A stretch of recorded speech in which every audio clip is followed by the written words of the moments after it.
आज 2026 के बाद भी अगर आपको ऐसा लग रहा है कि आप एक जूस के दुकान को शुरू करके बहुत अच्छा अर्न करेंगे, एक एंटरप्रेन्योर बन जाएंगे जूस के बिजनेस को करके, तो इस वीडियो को लास्ट तक ज़रूर देखेगा, क्योंकि जूस के बिजनेस में कुछ ऐसी चीज़ें भी हैं जो आपको कोई नहीं बताता और उनके बिना अगर आपने उनको जाने बिना अगर आपने इस बिजनेस को शुरू करने के बारे में सोचा तो आपका केवल और केवल लॉस होगा और कुछ नहीं। सबसे पहली चीज़ तो यहाँ ये एक सीजनल बिजनेस होता है। जब तक सीजन चल रहा है हमारी बल्ले बल्ले हम बहुत अच्छा कमाएंगे, पर जैसे ही सीजन आउट हुआ हमारे पास कस्टमर्स एकदम से डाउन हो जाएंगे, बहुत ज़्यादा कम हो जाएंगे। थोड़ी सी सर्दी बढ़ी या बरसात एकदम से ज़्यादा हो गई, बहुत कम कस्टमर्स हो जाएंगे। कुछ ऐसे कस्टमर्स जो हेल्थ को लेकर अवेयर हैं वो तो आपके पास आते रहेंगे, जिनको हेल्दी रहने के लिए जूस कंज्यूम करना है वो आते रहेंगे। पर जो समर के वजह से हमारा पीक सेल होता है वो एकदम से क्रैश हो जाता है। इसका ऑप्शन ये है कि आप यहाँ पर ऐसी चीज़ें भी अपने पास रखिए जो गर्मियों में सेल हो सकती हैं, जैसे कि सूप वगैरह हो गया। दूसरी चीज़, अब जूस के लिए आप अगर मंडी से एकदम से बड़ी मात्रा में सामान लेकर आ गए तो एक चीज़ का ध्यान रखना है कि फ्रूट्स की लाइफ बहुत ज़्यादा नहीं होती है। 4 दिन 5 दिन मैक्सिमम 6 दिन हो गया आपका, इससे ज़्यादा तो फ्रूट की लाइफ नहीं होती है। अब 5-6 दिन तक अगर आप फ्रूट रख रहे हैं और आपकी सेल इतनी ज़्यादा नहीं है जितनी आप एक्सपेक्ट कर रहे हैं, तो यहाँ पर आपका केवल और केवल फ्रूट लॉस ही होगा। ये पूरी तरीके से पैसे की बर्बादी हम कह सकते हैं। इसलिए इसका सॉल्यूशन यही होता है कि आप इतना ही अपना वेजिटेबल जूस अगर सेल कर रहे हैं या फिर फ्रूट जूस सेल कर रहे हैं तो उतना ही वेजिटेबल या फ्रूट लेकर आइए मंडी से जितना आपको लग रहा है कि सेल हो जाएगा। अगर सारा सेल हो जाता है तो आप फिर से उठा सकते हैं, वो ज़्यादा बेटर रहता है इसके कंपैरिजन में कि आपका सारा का सारा फ्रूट या फिर हम कह सकते हैं वेजिटेबल बर्बाद हो जाए, उससे बेहतर है। या फिर अगर आपके पास रेफ्रिजरेटर है तो आप कुछ दिन और एक्सटेंड कर सकते हैं इसको।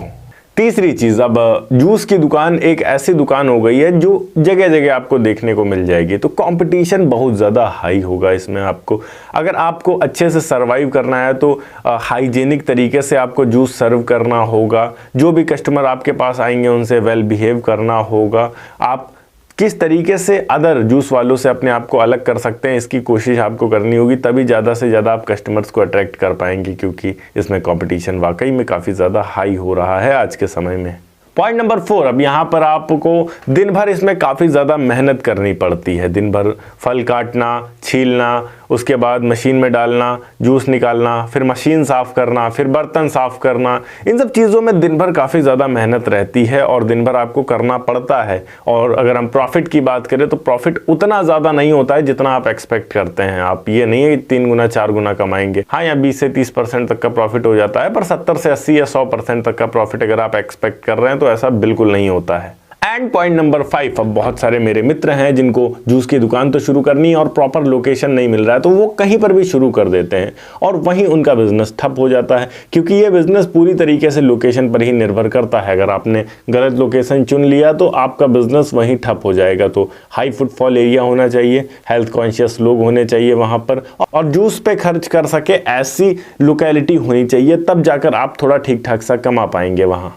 अब ऐसा भी नहीं है कि सारे नेगेटिव पॉइंट्स हैं, कुछ अच्छे पॉइंट्स भी हैं यहाँ पर कि आप इसको कम से कम निवेश में शुरू कर सकते हैं। आपको बहुत ज़्यादा टेंशन लेने की ज़रूरत नहीं है खर्च के लिए। अगर आपके पास 10-12 हज़ार 13 हज़ार रुपये भी हैं तो भी आप एक नॉर्मल जूस की दुकान कहीं पर भी शुरू कर सकते हैं। दूसरी चीज़, यहाँ पर कैश फ्लो अच्छा रहता है, क्योंकि यहाँ पर रेगुलर हमारी सेल होती रहती है, रेगुलर हमारे पास कैश आता रहता है। इसके अलावा बहुत जल्दी इसको शुरू किया जा सकता है, किसी भी तरीके के किसी ट्रेनिंग की ज़रूरत भी नहीं होती है हमें। साथ ही साथ यहाँ लास्ट चीज़ ये भी है कि अगर आपने इसको सही जगह पे शुरू कर दिया तो यहाँ पर आपके पास प्रॉफिट की भी कमी नहीं होने वाली है। बस डिपेंड करता है कि लोकेशन क्या है आपका। अगर सही जगह पे है आपकी दुकान तो आप यहाँ पर 1500 से 2000 रुपये तक तो आसानी से कमा ही सकते हैं महीने के। हम मान सकते हैं 40 से 60 हज़ार के बीच में, और आई थिंक इतना ठीक ठाक है एक ऐसे बंदे के लिए जिसके पास कोई भी रोज़गार नहीं है और उसके पास 15 से 20 हज़ार रुपये है। 15 से 20 हज़ार में अगर उसने बिजनेस शुरू किया है और महीने का अब वो